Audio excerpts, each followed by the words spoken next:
Hello everyone, once again, good morning. So, holiday ngayon guys sa Taiwan. So, no office. So, ang mga tao ngayon, marami nagja-jogging sa area na ito guys. Hindi ko alam kung man-made ito siya na dagat or what. Natutuyuan siya sa gilid na area. So, siguro man-made ito siya guys. So, tinatry kong mag-vlog dito.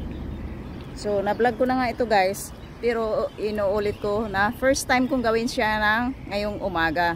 Sayang at hindi ako nagising ng mga 4 kasi siyempre magagayak pa ako guys, babagal akong kumilos. Million years ako kumilos bago matapos. So ayan nga, napakaganda, morning pa. At masakit sa balat ang sikat ng araw. So yun na guys, maiksi lang aking vlog. Thank you so much for watching and please follow me. Bye for now.